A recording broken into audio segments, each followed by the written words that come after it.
Hello বন্ধুরা, good morning. তোমরা সবাই কেমন আছো? আশা করছি ভালো আছো।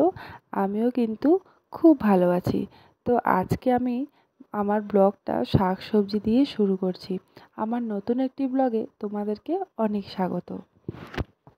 তো দেখো, আমি আজকে কুমড়ো শাকের ঝোল বানাবো, আর ওই পাতাকপিটা হাফ পাতাকপি ছিল, সেটার কিন্তু পকোড়া বানাবো। সকালের সমস্ত কাজ কমপ্লিট করে চলে এসেছি সবজি কাটতে। আর জানো তো বন্ধুরা, অনেক দিন কিন্তু এই কুমড়ো শাক খাওয়া হয় না। তোমাদের কার কার ভালো লাগে? আমার কিন্তু খুব পছন্দের একটি খাবার। তো যাই হোক, ছেলে মেয়েকে কিন্তু আমি স্কুলে পাঠিয়ে দিয়েছি, আর ওর বাবাও কিন্তু ডিউটিতে চলে গেছে। আর আমার ছোট মেয়েকে ওকে স্নান করিয়ে খাইয়ে ওকে কিন্তু আমি ঘুমিয়ে দিয়েছি। আর এই সুযোগে তাড়াতাড়ি করে সবজিগুলো কেটে নিচ্ছি। আর যাদের যাদের ছোট বাচ্চা আছে তারা হয়তো নিশ্চয়ই জানো, বাচ্চারা কিন্তু ঘুমিয়ে পড়লে কাজ করতে খুবই সুবিধা হয়। আর ছেলে মেয়েকেও স্কুলে পাঠিয়ে দিয়েছি, সেহেতু বাড়িতে কিন্তু শুধু আমি আর আমার ছোট মেয়ে। তো দেখো বন্ধুরা, তোমাদের সঙ্গে গল্প করতে করতে কিন্তু আমি সবজি কেটে নিয়েছি। দেখো, আলুগুলো এভাবে পিস পিস করে কেটে নিয়েছি, আর এদিকে পাতাকপি কেটেছি এটার পকোড়া বানাবো বলে।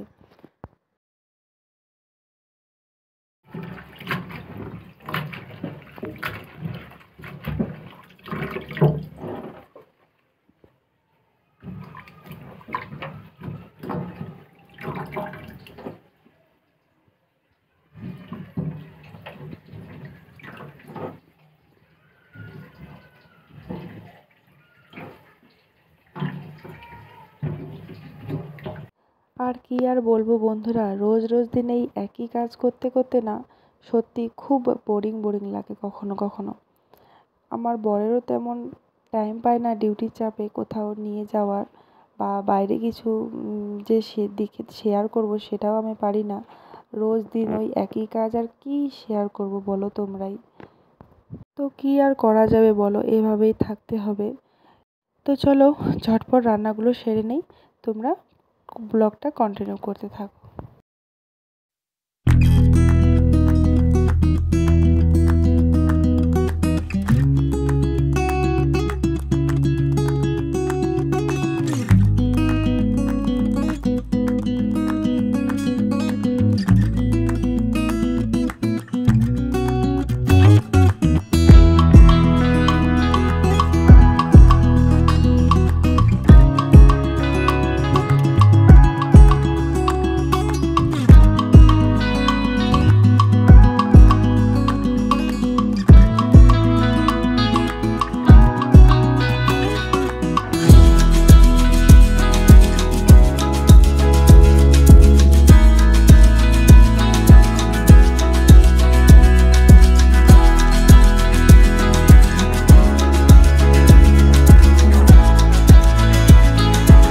আর দেখো বন্ধুরা, আমার কাণ্ড দেখো, রান্না করতে করতে আমার কিন্তু খিদে পেয়ে গেছে।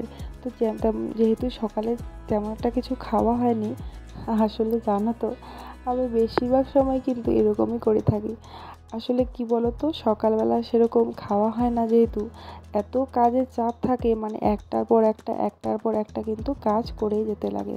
তার মধ্যে আবার ছোট মেয়ে, তো এই জন্য খাওয়ার তেমন সকালবেলা অতটা সময় পাই না, হালকা ফুলকা খেয়ে নিই। ওই জন্য কিন্তু রান্না করতে করতে যদি খিদে পেয়ে যায়, আমি কিছু একটা এভাবে খেয়ে নিই। কী করবো বলো বন্ধুরা। তারপর দেখো, আমার কিন্তু রান্নাও কমপ্লিট, আর এদিকে আমি খেতে বসেছি। ছেলে মেয়েকে খাইয়ে ওরা স্কুল থেকে চলে এসেছে, ওর বাবাও খেয়ে নিয়েছে, তারপর আমি খেয়ে নিচ্ছি।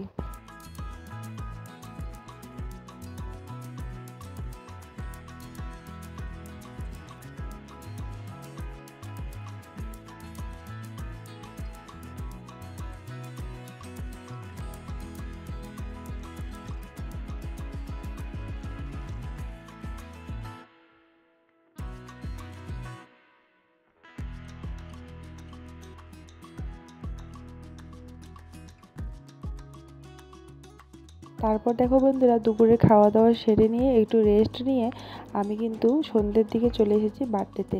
আমাদের লাইনেরই একজনের বার্থডে ছিল, তো সেখানেই এসেছি। আর জানো তো, কোয়ার্টারে এরকম কারো যদি বার্থডে হয়, সত্যি আমরা কিন্তু সবাই খুব এনজয় করি, যেহেতু কোথাও যাওয়া হয় না, তো একটু বার্থডেতে কিন্তু আমরা খুব এনজয় করি। খাওয়া দাওয়া সেরে বাড়ি চলে এসেছি। তো আজকের ব্লগটা আমি এখানেই শেষ করছি বন্ধুরা, তোমরা সবাই পাশে থেকো।